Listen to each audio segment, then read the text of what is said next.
Hello, digital world. It is that time again. It is another Spliced In Later coming at you in these days of self-quarantine, isolation. I'd ask how you're all doing, but I would assume you're all doing all inside, watching TV, which is good. Watching movies, that's good. Maybe you're reading a book. Maybe you're talking to family members. Who knows? Whatever you're doing to maintain excitement, to keep off this insanity of boredom, I salute you for it. I'm here to bring you another episode. Hooray! This one will be interesting. I don't think it'll go too long, or maybe it will go a bit long. It's a unique topic that I don't talk about often and probably won't talk about again. But I'm going to do it because it was given to me as an idea to do by my brother way back in Christmas. He even gave me some movies to watch to fit this criteria, which he believed fit the criteria.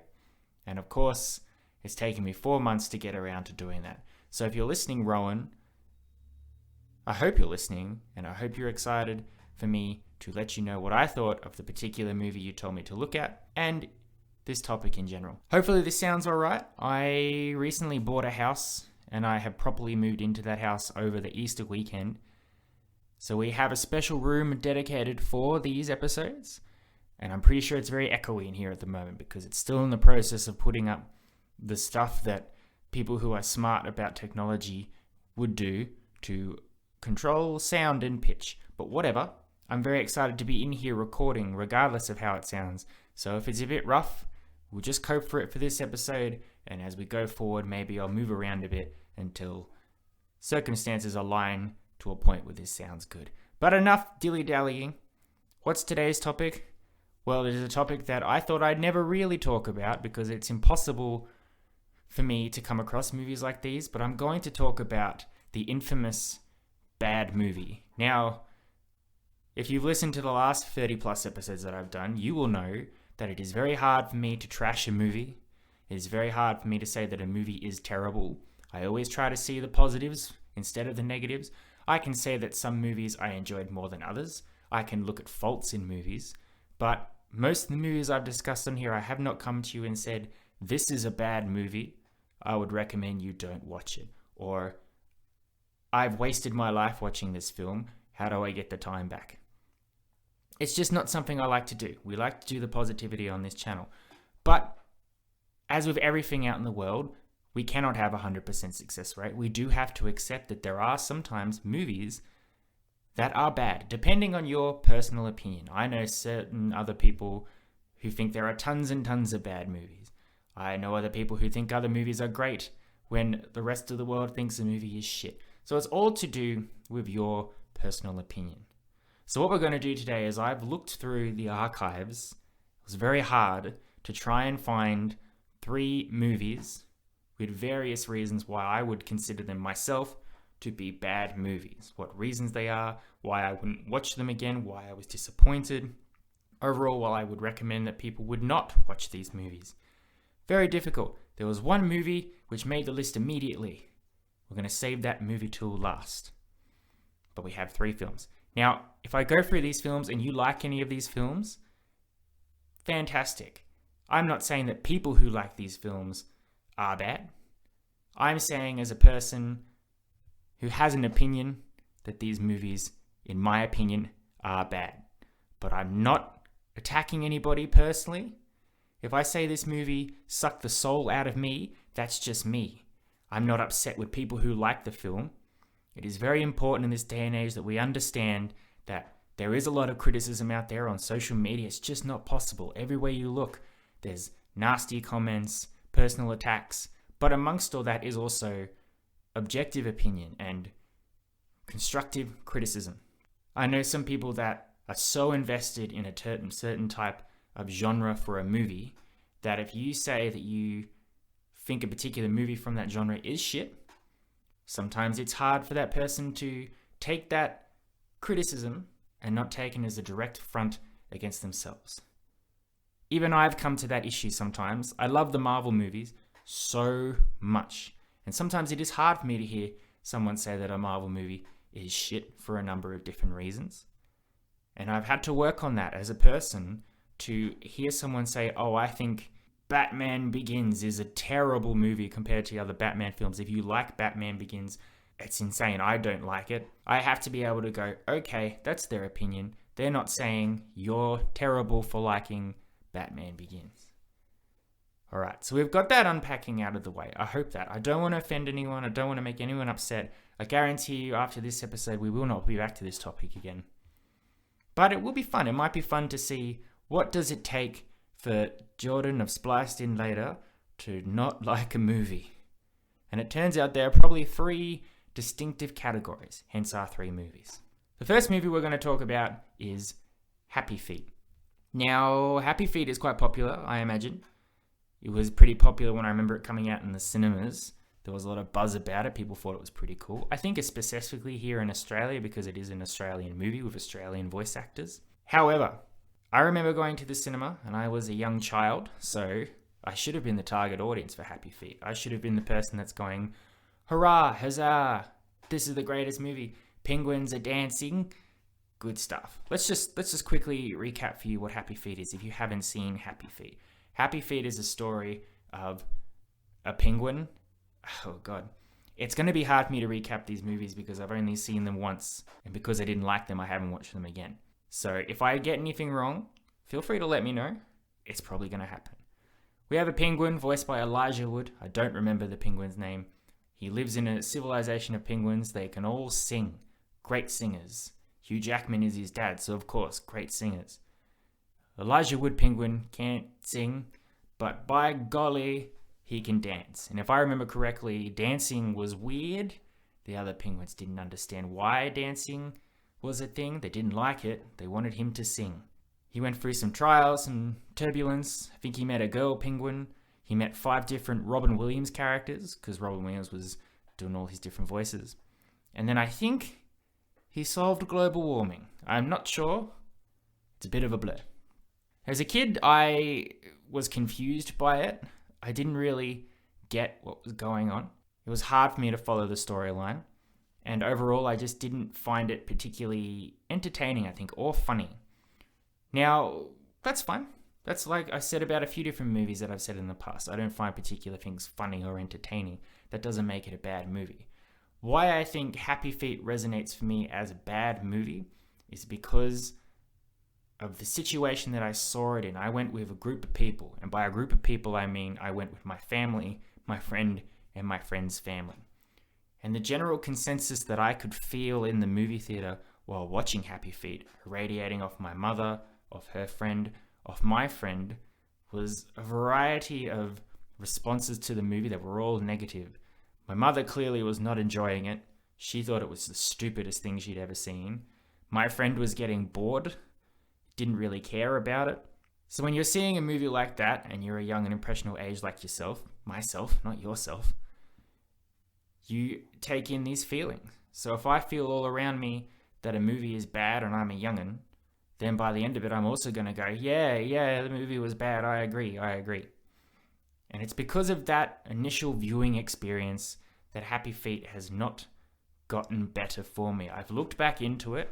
I've tried to re-watch it. But just that memory of the not good response from that first viewing, tied with my general also figure of just general boredom, gets me to a point where I can't finish it. I have skipped to the end, but that doesn't count as watching a movie. If you skip around in it, you're not taking in the movie. I think another reason why Happy Feet, I believe, isn't a particularly good movie is because it doesn't know what it wants to be. Does it want to be a kid's movie about a tap dancing penguin? Does it want to be some artsy movie about a god penguin swimming into the distance to save the whole of Antarctica? Is Robin Williams being a funny character or is he being a tragic character? It's hard to say. What really gets me about the movie, of course, is the end.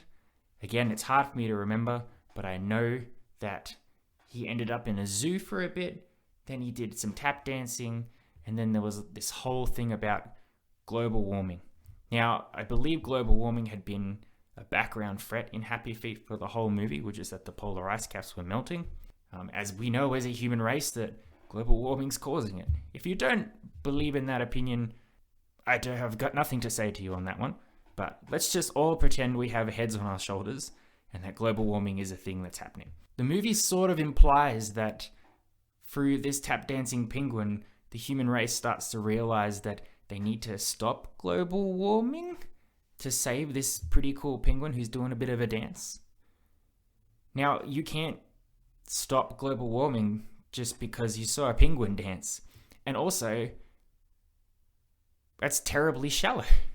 Yeah, we should stop the world from melting because we like this entertaining penguin. Very strange stuff. It's a weird message that sort of implies that we can fix the world's problems if we just unite and band under this idea of a tap dancing penguin. I don't know. I believe the movie had good intentions by trying to address that point. Came off sloppily executed. This is the just bare qualifier for me as a bad movie. There are some good parts of Happy Feet. There are some bad parts. I wouldn't say it's the worst movie in the world, which is why there are other movies that are coming up. However, for me, I'm not going back to rewatch it. And as much as I want to buy every single movie and add it to my collection, Happy Feet's never going to make the cut. And I mean, let's not talk about, from what I hear, Happy Feet 2 is. I've never seen Happy Feet 2 because I don't like Happy Feet 1. But apparently that's just bananas. You got Brad Pitt and Matt Damon is talking krill. No one's ever explained the movie to me in a way that I can understand. So maybe Happy Feet 2 is worse than Happy Feet 1. I think it is. And if I'm not a fan of Happy Feet, then perhaps Happy Feet 2 is the true bad movie of the bunch. However, moving on to our second movie, and this is the movie that my brother bought me at Christmas to give me a watch, is notoriously last year's film Holmes and Watson, starring Will Ferrell and John C. Reilly. Basically, Holmes and Watson is the story of Sherlock Holmes and Dr. Watson, with Holmes being played by Will Ferrell and Dr. Watson being played by John C. Reilly. However, it is Will Ferrell, John C. Reilly, Step Brothers, Talladega Nights sort of humor. Will Ferrell is this pompous, over-the-top character who thinks very a lot of himself and really doesn't think much of his sidekick, John C. Reilly, who worships the ground he walks on. Holmes and Watson have to solve a case, as in most Sherlock Holmes movies. Something to do with Queen Victoria being attempted assassination, I believe. Again, hard to say, haven't rewatched it. A lot of slapstick humor, a lot of smacking people in the face, lots of screaming and yelling on Ferrell and Riley's part. Lots of strange montages, wacky humor. Now, what qualifies this as a bad movie for me is because of the reputation of the comedic pairing of Will Ferrell and John C. Reilly. Namely, that it is good, because we have Step Brothers. Step Brothers is a great movie, starring Will Ferrell and John C. Reilly as Step Brothers. That movie is funny on so many levels. The comedic timing between the two is great.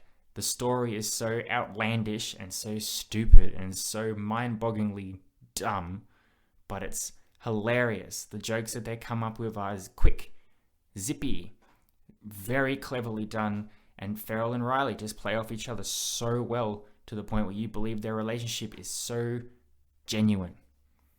Now, when you have something as good as Step Brothers up there for all the world to see, and to have these duo come back again for something like Holmes and Watson, you expect it to be up to that level. And what's confusing about it is the essence of Holmes and Watson is Step Brothers, but it's sort of like if Step Brothers was lazily done. So someone had come forward and said, here's the script for Step Brothers, Will and John. Make the movie. And they went, okay, but the pub closes in 5, so let's make this as quickly as possible. And then we gotta go. So you feel that watching Holmes and Watson, that this movie was made for the sake of it, because someone said, you gotta make a movie, guys. You haven't made one together since Talladega Nights, going on 19 years ago. People like Step Brothers, just do that again, but this time, you're Sherlock Holmes and Dr. Watson. Adding on to that, the strange distribution of the film. As I watched the film and then I looked into it, different countries got different versions of the film. When I was watching the film, about halfway through the film, Sherlock Holmes was going through a crisis about not letting people into his heart. and there was this joke about a tear falling down his eye, and he was trying to tell the tear to come back up into his eye, but it wasn't going to do it. Now, on closer inspection, I found out that in other countries, particularly America, the film opens with a young Sherlock Holmes relying on people who betray him, and he decides at that point to never show emotion, to never cry again. Now, that makes sense, but my version doesn't have that. My version opens with Dr. Watson jumping on Sherlock Holmes's prized watermelon. It has nothing to do with anything that happens in the middle of the film. The other essence of the film, I guess, is that the relationship between the two is very much Holmes doesn't appreciate Watson. But that is a very important chunk of story that they've taken out of the movie. I have no idea why. So when you look at a movie like that and you haven't enjoyed it, and then you look at the production and you look at what's going on around the world and the mess of it, it feels like a waste of time, unfortunately. Now, I don't hate Holmes and Watson with an absolute passion that I'm pretty sure I'm supposed to, because I like Sherlock Holmes, the story. So it is fun to see other characters pop up. Hugh Laurie plays Mycroft Holmes. Ralph Fiennes is Professor Moriarty. But it isn't funny. I showed the movie to a friend of mine who likes that sort of lowbrow humor, Adam Sandler type movies.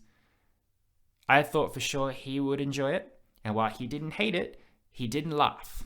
There was a lot of jokes where it was just uncomfortable silences. If you don't enjoy a movie, if you don't laugh, for you, it's a bad movie. Holmes and Watson I hate more than Happy Feet, but it's not the film I hate the absolute most. This is Spliced In Later's #1 film.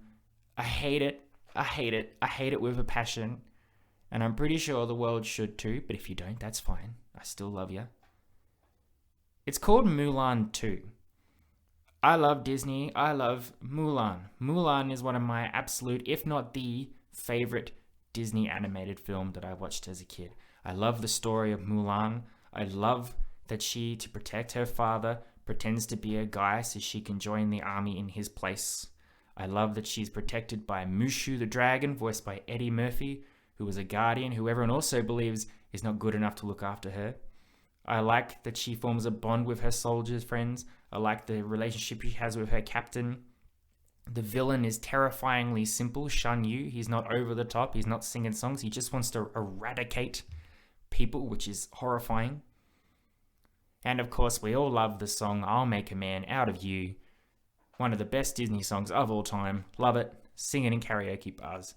Great stuff. Side note, once all the delaying for the pandemic does pass, there is a live action Mulan coming. I'm apprehensive about it, but I'm looking forward to going to see it one day.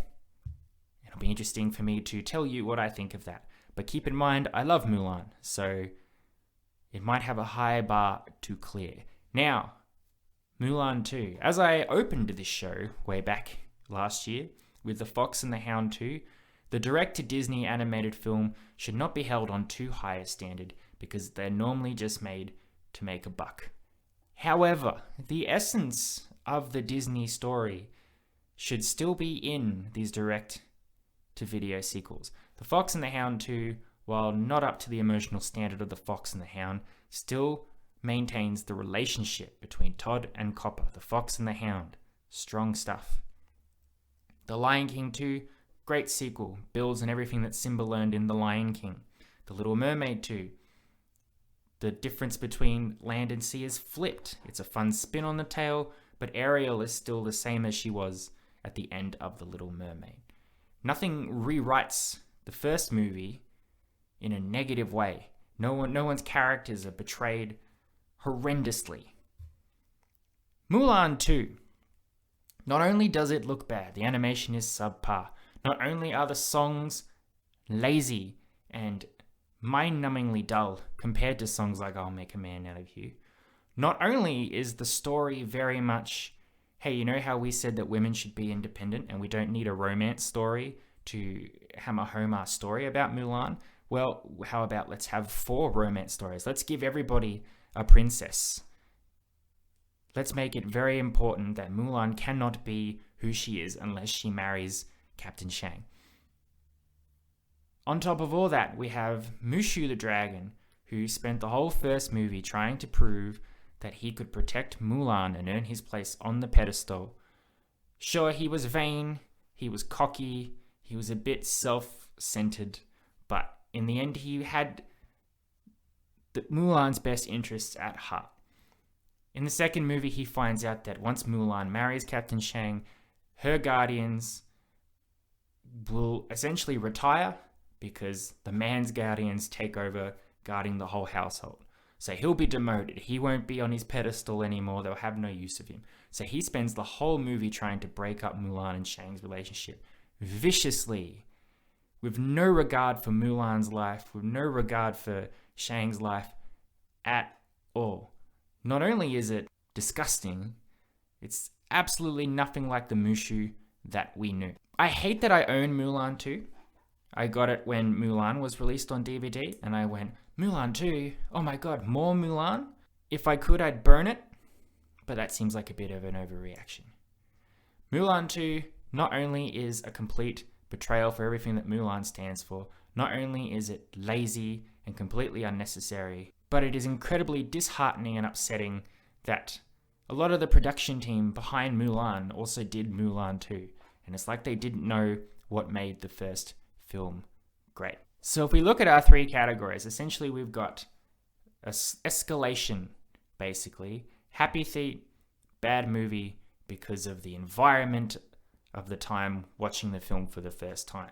General perceptions being absorbed into one's body. And you go up a rung to Holmes and Watson, which is recognizing that a movie is bad because of the level of quality from other films, recognizing the laziness and the confusion production values and everything like that. Then we go up to top, which is Mulan 2, which is knowing that a film is wrong on so many levels. Its production, its reason for existing, just for money, but at the same time, complete betrayal on what makes the previous movie good. What's the moral of this episode? I'm getting hung up because I'm so angry about Mulan 2 that I'm trailing off and I'm getting lost in my own thoughts. And from this point forward, further episodes will not be attacking movies in any sort of way. I'd like to think I only attacked one of the three movies today. However, I would like people to know out there that it is possible for me to not like a movie. Odds are if I don't like a movie, I just probably won't talk about it on here. I will not use it as an avenue to attack a movie. But I would like you to know it is possible for that to happen. Sometimes it's fun. Sometimes a movie can be so bad it's good. The infamous The Room, for one. But what's important is that if you like a movie and other people hate it, that's okay. If you think a movie's bad and other people like it, that's okay. We can all like what we like. But if you take one thing away from this episode, it's simply Mulan 2 sucks. And if you don't believe me, go ahead and watch it. If you do like it, good for you. You won't, but good for you. Alright, pull ourselves out of this negative tailspin that we're in. I hope you've enjoyed today's episode. I'll be back next week. It's been just long enough. We're going to look into James Bond again as we begin our slow countdown towards hopefully the release of No Time to Die. We'll be looking into George Lazenby, his one Bond film. Is it good? Is it bad? You'll just have to tune in to find out. But until then, I love and appreciate you all, as always. You've been Spliced In Later. Adios, muchachos. I'll catch you next time.